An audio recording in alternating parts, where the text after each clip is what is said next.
Right now, we're also joined by Mel Stride, former Secretary of State for pensions, I believe, for the working pensions. Good morning, Mike. Very good morning and to happy see you. birthday And to thank you very much indeed. You know, it's one of those red-letter days again. You know, we've had quite a week. We've had Robert Jenrick in, we had Nigel Farage yesterday, we've got you today, and we've got plenty to talk to you about, and lots of people have got questions for you. But I must start with a little piece in the Times diary, the Times which produced in this great building of ours, in which it basically said that Lord Ashcroft's been doing a few sort of straw polls about the broadcasting world and about who should be leading the Tory party and who should be the leader of the opposition.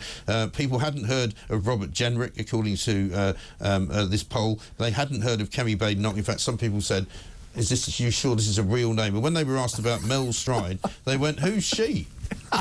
Well, that suggests that they might have heard of me. Yes. And they think that I'm a woman. Well, what I said, isn't that better than not being heard of at all? I think so. I said this morning there were two Mels in the Spice Girls, so you could just maybe be the Mel that wasn't in the Spice Girls. Yeah, it could be. And then well, there you go. Yeah, Mel is short for Melvin, which is why I call myself Mel. Okay. All right. Yeah, well, I have a similar problem because my actual real first name is Archibald, but my mother refused to call me that. So when people think it's an insult to refer to me as that, and I'm like, well, it's actually my name, so don't worry. Anyway, let's get to the bottom of it. Nick Thomas-Symonds was just on, Paymaster General. I put to him that in the Telegraph this morning there's a piece saying that, you know, their raid on the pensions winter fuel benefit actually won't really probably make them as much money as they thought, because a lot of people will now go for pensions credit. Yes. They promised not to do it. They criticised the Tory government for thinking about doing it. And I said to him, was it worth upsetting pensioners to this degree in order to get some money? And he said, oh, well, these are tough decisions and all the rest of it. I mean, it's a pretty disgraceful move, isn't it? Well, I think it is. And I think the root of all this, Mike, is the Labour Party going into the last election saying, don't worry about taxes going up. You know, we've got it all under control. And then all this myth about this black hole, you know, that's apparently suddenly appeared. Which they knew about, frankly, didn't they? Of course they knew about it. And the OBR, you know, had the information there. And as the IFS has said, the books are wide open, anybody could see. Well, we played a clip from Keir Starmer, I think, in April, referring to the £24 billion black hole that he knew was there. Yeah, so we've all known there are all these different pressures, and that's, you know, clear for all to see. But look, on winter fuel payment, very cruel move, because you've got millions of pensioners now who are not going to receive this. Some of them very needy indeed. You're right, in order to qualify now under Labour, you're going to have to be on pension credit. Now, there are about 800,000 people, pensioners, who could qualify but are not on that benefit. Now, there will be behavioural changes as a consequence of Labour's move, which will mean more people will take up pension credit. If only a quarter of those did so, that would cost the best part of £440 million. Then they're obviously going to get winter fuel payment, which is at least a third of what they claim. Which is about a third of the 1.5 they say they're going to claim. So, and it could be a lot tougher than that for Labour. So, in a sense, it's self-defeating. They made out none of these things were really going to happen, and I'm afraid pensioners are now paying the price. And we're this morning, I think, 35 days into the new Labour government. I didn't get around to asking him how he thinks it's going.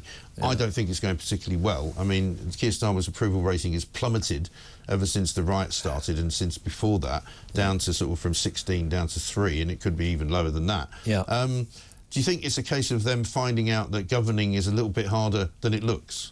So you campaign in poetry and you govern in prose, as they always say. And there's a lot of prose. Well, a lot of people said that Boris Johnson was brilliant at campaigning, not so good at governing.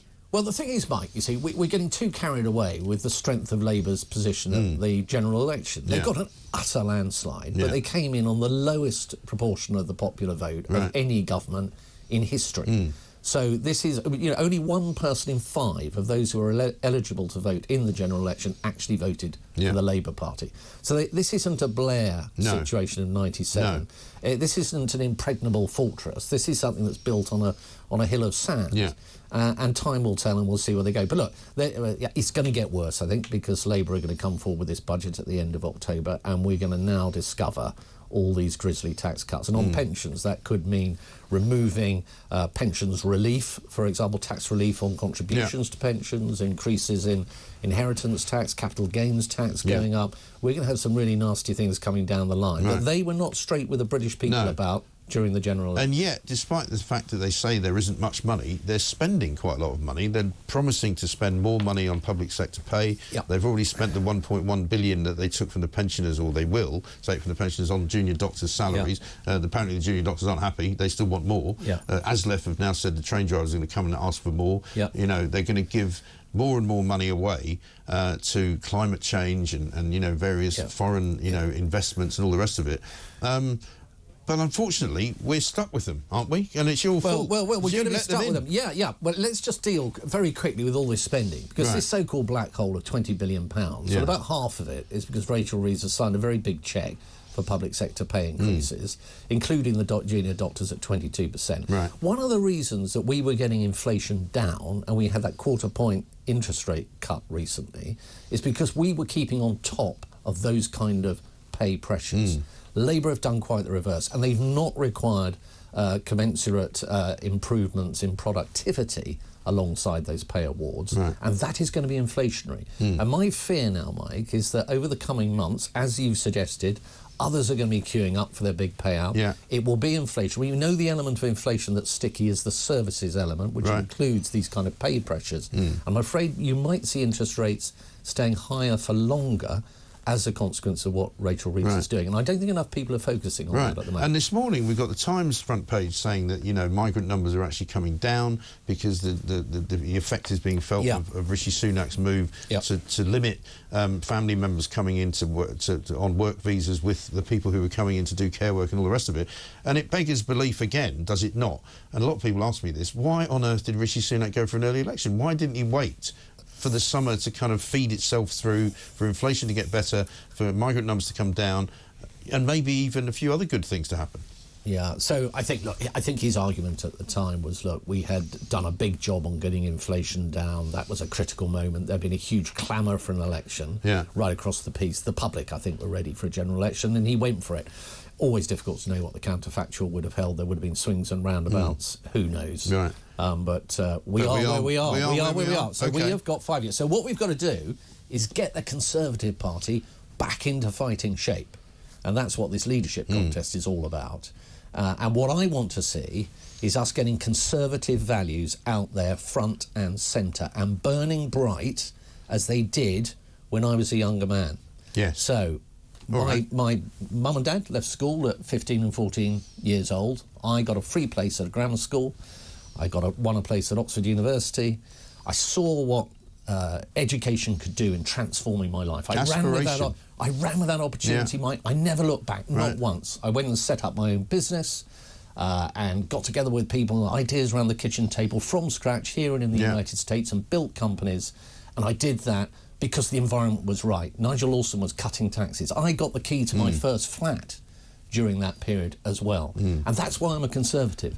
Now, we've lost sight of all that. Yes. And we've got to bring that back. Because people say to me now, and I've got, you know, kids, teenagers all the way up to 30-something, it's not as easy now to be mobile socially as it used to be. I mean, I'm a bit older than you probably, but I mean, I had a similar experience. You know, I grew up I went to a grammar school, you know, I went and working in America for a long time, you know, made some money, lost some money, bought a house, lost a house, you know, got divorced, all the rest of it. But, you know, it was possible when Big Bang happened. My sister got a job in those financial markets, you know, never looked back, ended up working on Wall Street.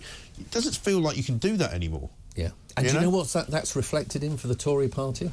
The loss of our values, and people not seeing it, not knowing what we stand for anymore. Because there are a lot of people. That it's only older people that vote for us. Yeah, you've got to be over the age of 60. No disrespect for you, Mike. No, 64. You're our prime target demographic now. Right. We've got to get that average age, right the way down. We've got to appeal to young people, as you and I were in the way we've just described ourselves. And look at what's happening in the north of England, in Rotherham. You know where the riots are. And again, you know, I'm not going to say that the riots are in any way excusable. They're absolutely not. But there are lots of people. I mean, Douglas Murray wrote an interesting piece in The Spectator yesterday in which he said the unemployment rates in places like Rotherham and Southport and Leeds are exactly the same, if not slightly higher than they were in 2011 when there were more riots, you know. And there's aspiration is disappeared. You know, these are people who feel they've been left behind.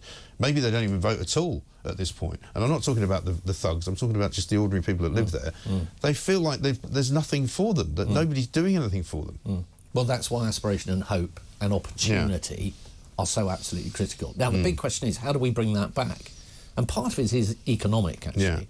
Because if you are going to, for example, cut taxes, give younger people tax breaks, get them onto the housing ladder, do all that kind of thing, it's got to be done in a fiscally responsible way, and you've got to have the headroom to do it.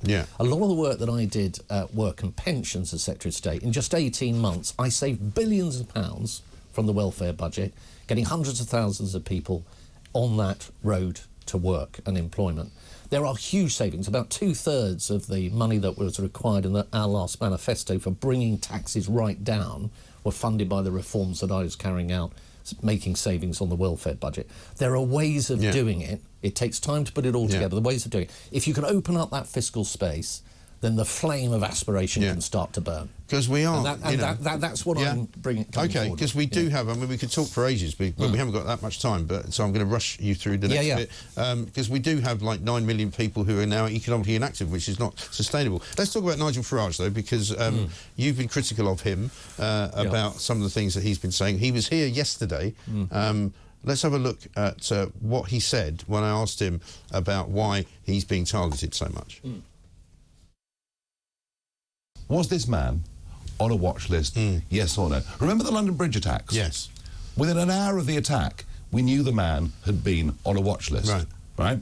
One of the reasons the Southport riots were as bad as they were, one of the reasons the mosque itself was targeted, is because the authorities didn't tell us quickly enough what the truth was. Now, we then learned a few hours later he was born in Cardiff, and that actually he wasn't a radical Islamist at all.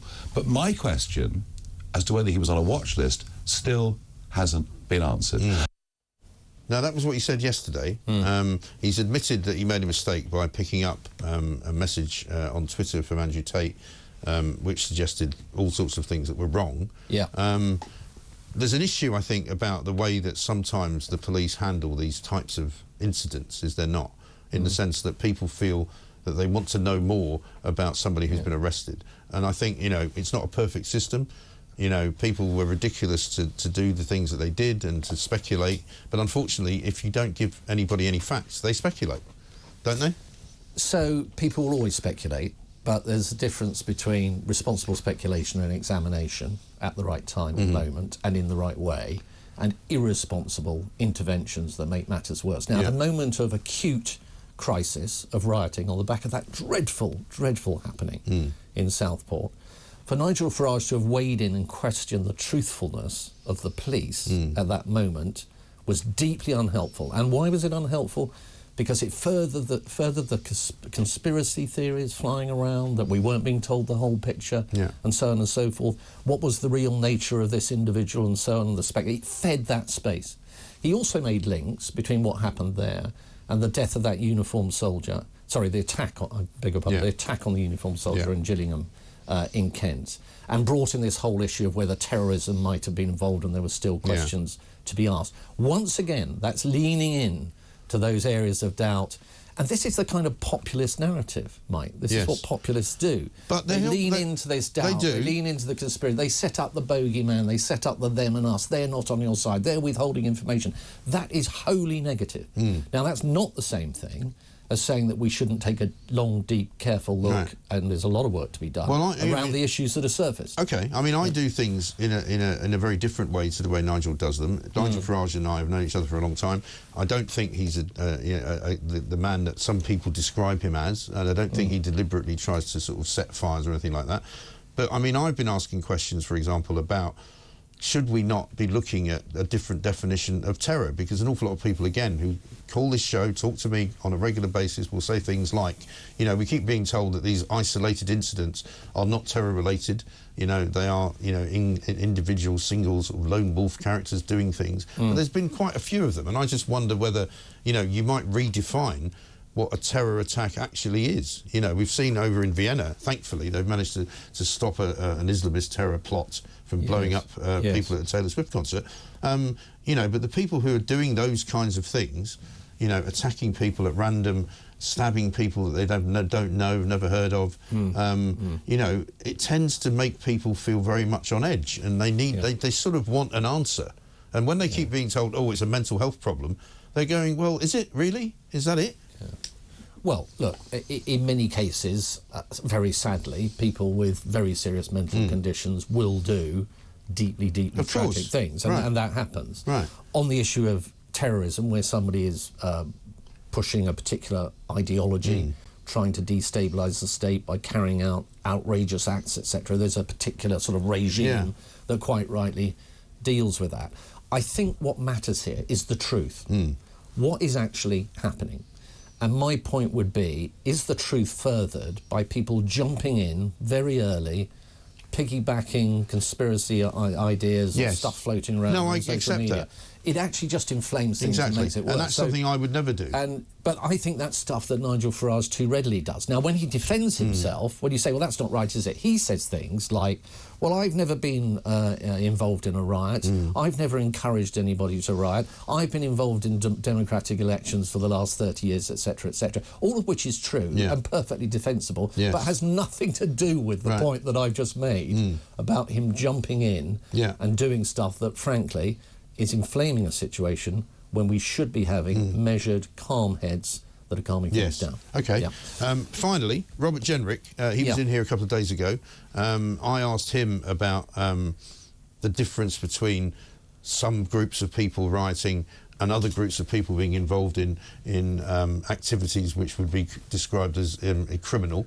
And I'm talking, of course, about the Muslim gangs in Birmingham.